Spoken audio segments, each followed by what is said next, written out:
Kok iso adikmu lho? Jalure kok ngendi? Iki ke Mama Win. Mawin. Lah kula anak gawane Pak Soleh. Aku gelem ya. Sira ngajak sipoan. Ojo. Gak ta? Sipo hai. Sipo.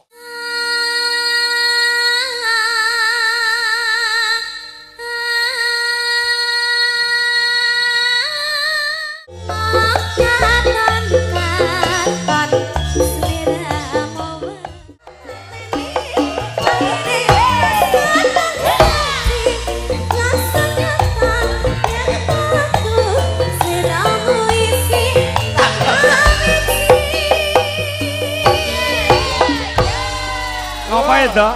Gara-gara Ngapa kok polahmu nganti? Mboten masalah.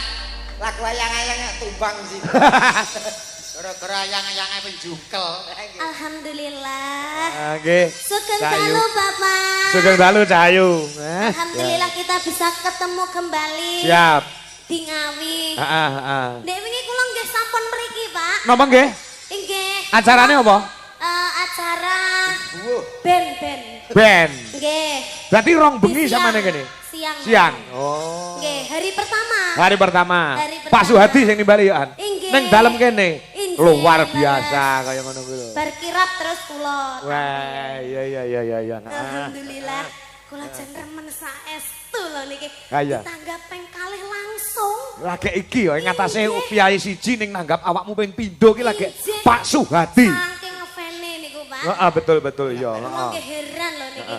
Alhamdulillah terus Pak Suhadi niku kan tanglet. Heeh. Enake dalange sinten nggih? Heeh, Ngoten ta? iya. Kula jawab, anu mawon bapak kula mawon.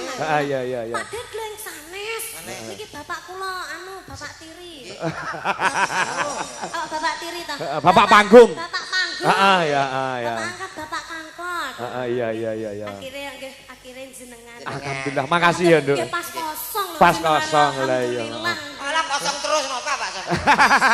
Ya ora. Kaping ujar lek kondo ya wis suwe banget to. Oh wis suwe to. Piye carane iso gabung aku karo Niken Salindri sama Dwi Jolaras Indonesia itu satu kesatuan yang utuh gitu loh. Luar biasa. Neng jane ki yo aneh sing gak pas Pak jane. Gak pas apa? Dek niken Ya. sampean ki wis halus, wis cantik, semening. Sing ngomong aku halus sih sapa? Iki lho. Emang lho aku darani halus. Lho yo kok koyo bong Sampeyan salus nek ngono. ngendikan kan kepenak, halus ngoten lho. Maksudnya nggih basa krama. Nggih. Heeh, terus Terus sing ngene sampean ngomong karo Pak Kang Kopi ya sing kepenak. Ora lah aku gak penaknya apa? Wong aku ya ora ngene-ngene. Wong aku lho penak Lah ya, ngene-ngene. Tata krama. Namanya sopan santun you know. Oh, desa madem rene kan, omong karo aku kan.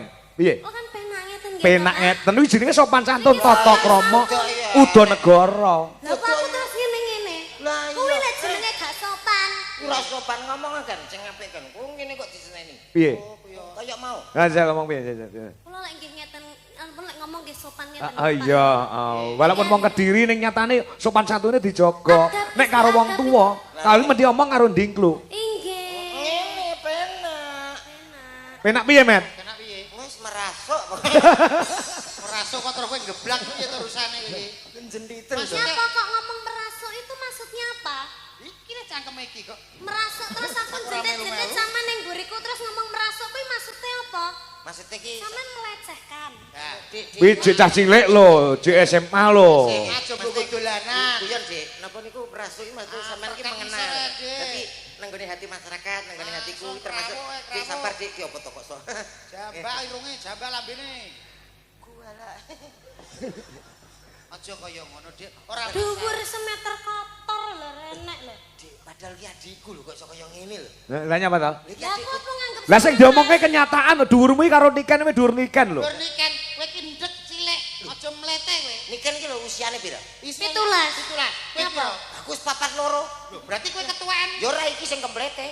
Loh, 17 sampe samene dhuwure aku wis santai kok. Kowe iki jenenge wong tuwa Lah nek jenenge gizi buruk. si buruk. Eh? Gizi buruk. Stunting kowe, stunting. Pancen aku gusi buruk. Gusi buruk gizi. Isi. Gizi. Yo. Dek niken iki masih sekolah. Yo ate mau omong nih wong ki adikku kok. Yo yo. Wah, ngaku-ngaku, enek cah kondang, cah misuwur, cah populer di aku adik. Saya niki tenggene Pak Suwati. Iya. Omong nih. Omong nih piye? Dek niken ki adikku lho. Kok iso? Ora iso. Wong Niki. kae pas sunate anakmu aku ora mau undang kok.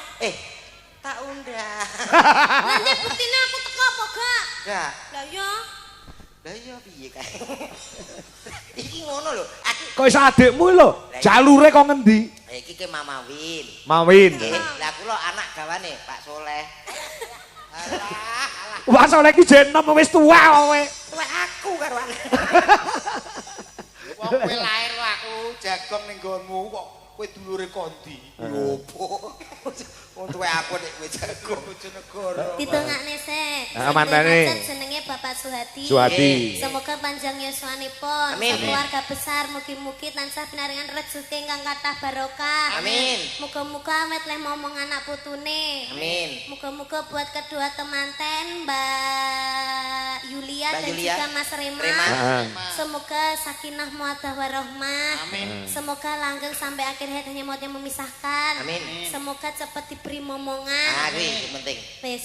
Lek untuk momongan untuk anak ayu kaya niken. Amin. Lek lanang ya kados jenengan. Heeh. Lah Cuma- kowe ora termasuk, dodok karo komen ora termasuk. Kenapa? Ya paling gak di pembantu kayak aku lho, Pak. Kan sukses. Nek kowe pembantu aku supir ndah lah. Ayo niki pripun, Pak? Nembang no. Nggih. Lho ki nyapa kuwi? Semenjak bar ke Hongkong ki kita ra nduk gak beres nih kan. Ngomong apa? Lho niki wengenane badhe ke luar negeri. Iya benar, aku dari apa Prigen, itu Prigen. apa Hongkong. Hongkongnya Hongkong mana itu? Hongkongnya di Prigen. itu di Mongkok. Oh, kowe ra roh kowe mong. Lah kowe weruh. Lho ngertos ta, Pak? Mangkok iki. Kula 2 minggu pernah ke sana, jadi TKI saya. Weh. Saya derenge kula ndadul kula. Permisi, di daerah sana itu tidak menerima TKI. Adanya TKW, tenaga kerja wanita. Lah iki wanita kok. Pas kowe macak ganti. Aku digacak karo wong medem-medem. Amin. Tua apa kok iso. Tapi sampean pernah ke Hongkong juga? Pernah. Oh, nyapa? Hah? Nyapa? Lek wedi lho. Betul es batu. Ya teng mereka kayak merdam. Di situ enak sekali loh Nih hewanya. Homa, nih Homa. Nih Homa, apa kabar? Baik. Oh. Weh. Wah ini. Hah? Wah ini ya. Wah ini I'm fine, thank you. Inggris. Inggris. Inggris padha Cina. Lah kurang belajar bahasa Hongkong. Puwi oi. Puwi oi. Apa kuwi? Pewo oi. Yo, opo lah. Mas Hua, Wah. Sungguh pu oi. si Hua Fan, Oke. Bung pisi bung oi. si Hua Han, Apa? si Hua Han. Sipoan. Aku gelem ah. Sira ngajak sipoan. Udah. Gak ta? Yo. Si Hua Hai. Sipokai. Oh. Kuwi po tenan to basa kono tenan to kuwi. Piye to, Pak? Apa artine? Artine piye kabare sampean? Kabarku apik, Mas. Alhamdulillah baik. Sampean ra Sampean tau. dari tadi apa dari mana? Oh, mbok Aini. Dua ini Aku apa, cinta Kak? padamu. Iya. Lah nek umpama lagu Hongkong ini sampean sithik-sithik ya iso. Yo iso. Aku ditanggap wong kono ya kudune iso. Lagu Hongkong. Ora ro. Gak iso. Teng teng teng teng teng teng teng teng teng teng teng teng teng teng teng teng teng. Ini Cina. Lho ya kene lho kuwi. Itu bahasa Mandarin juga. Kowe apa iso to, Met? Apa iso? Saged no. Dah, Gaza. dah. Kene tengah. Lagu Cina. Contoh. Lah iso tenan soalnya aku ning Hongkong aku ngejak sampean. Oke. Siap aku. Go gereti koper iso iki. Ora masalah penting teko Hongkong. Oke Mas, musik. Oh, Deng deng. Ayo Mas. Dung dung dung dung dung dung dung. Lagi. Hai hong ham bao tha le trong. Hai hong ham bao tha le trong. Poi. Hai mong ca ba mam bao tha le trong. Le trong như sao phải. Hai ayo. Aku ngerti nih. Ya betul Pak. Judulnya jenenge letong sapi. Lah serindile urung. Ono barang. Aja ngono. Komet ki mari elok nikel iki. Mas. Tenanan kene iki serius kok. Lah ya iki serius sing rungono Mas teko teletong sapi barang. Wonten mamundutan. Apa? Heeh. Apa? Apa penae? Lah iki mau ninggak katresnan saka Pak Dargo. Pokoknya sampean kudu iso jaga diri. Injih. Oh iya. Sekolah ditutupno, muga-muga tambah moncer, Amin. sampean karire. Amin. Aja kesusu nikah. Iya. Omong golek pasangan-pasangan sing becik, sing gandeng, sing bagus, contohnya kaya aku ngene iki apik nggih. Tawa. Terus lek pomo aku rabi sampean terus aku sampean pakani apa? Ora usah pakani Sampean kira-kira. lu mangan wae angel. Wis to tenang ku sing sampean golek duit aku sing nunggoni ning omah. Ya, Gua anggap ngepet. Oke kira-kira gelem aja. Nduk Ken. Dalam. Dalu niki nggih dilenggahi Gusti Pangeran Haryo Benowo. Matur sembah nuwun rawuhipun. Bapak, Heeh, saking. Pak D. Oh, Mbak. Iya. Nah, Ninggal katresnan nggih, Pak. ninggal katresnan. Ayo. Ora ketang sak biar dibawani apa ngono, Nduk, kan? Hah? Nah, gen ketok suaramu ketika kamu bernyanyi dengan musik, bernyanyi dengan gamelan dan bowo bisa dibedake. Oh, nggih niku. Dek, niken salindri niku nampun bawa auranya keluar, Pak. Oh iya. Iya. Mas Suryane cemlorot. Saya subur anak wedok iki jan. Atine seneng wis mulya, iso mulyakne wong tuwa, iso nyenengke wong akeh. Biasa. Pokoknya Nyenengke juara tenan. saniki. Juara Wis kecamatan. luar biasa. Jaga kesehatane. Iya. Dah kaya ngapa senenge wong tuane ya lek duwe Enggak putri. apa wis seneng kok dah. Poma kowe, Met, duwe anak kaya Niken ngono piye? Waduh ya. Iya, gak meneh gedene. Ya, gak betah. Aduh.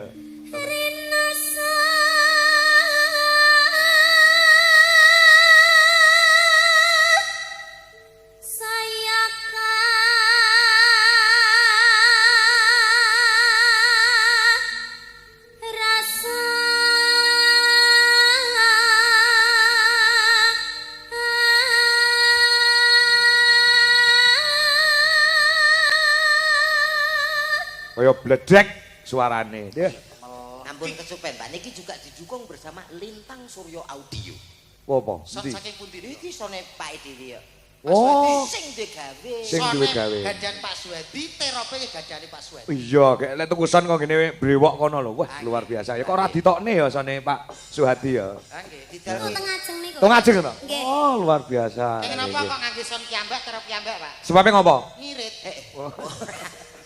Ya ora. Mas yo ngesone dhewe iki biayane akeh, enek listrik, diesel. Sampeyan gak mikir kok kono kuwi. Lah yo kok. Angger jeplak ae lek ngomong. Ceplak ditangkap pokok sok. Sepurane, Dik, sepurane, Dik. Senenonon Ken. Ajok sampean ke Hongkong aku rawani wopo. Tak kaplok paspor wae. Paspor kok nggo ngaplok iki piye to? Kok.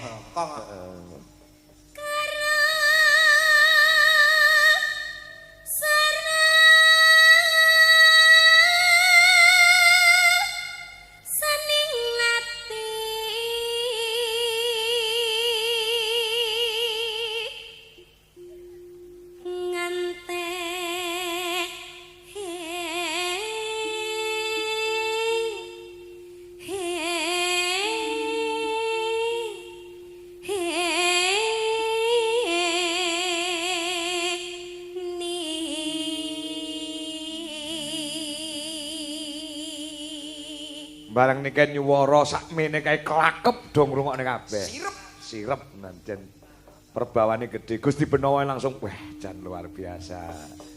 Ya, nah, powere gitu. Power luar biasa. Lah aku sing bowo, Pak. Ngopo? Mantuk sedaya. Ya.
Tak komen. Nggih. Mongko niken iki lagi watuk pilek lho. Nek nggih Suarane kuwi kok ya ngono. bayah. Ya kok melu-melu aku watuk pilek sesasi. Aku ya watuk pilek sesasi rong mari-mari. Gitu, Pak. Heeh. Ketoknya lek habis kita bertemu kayaknya besok sembuh, Pak. Oh iya, monggo besok mari. Gampang. Ya. yen wis rina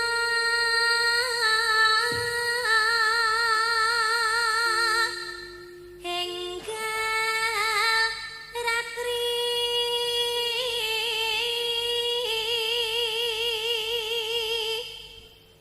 kang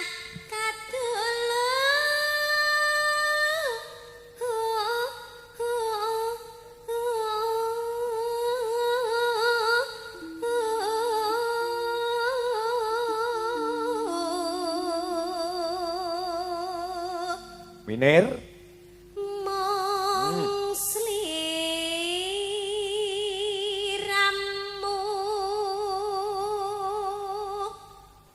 tanan liya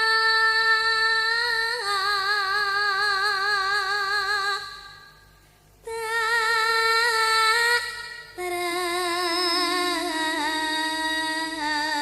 tresnani lahir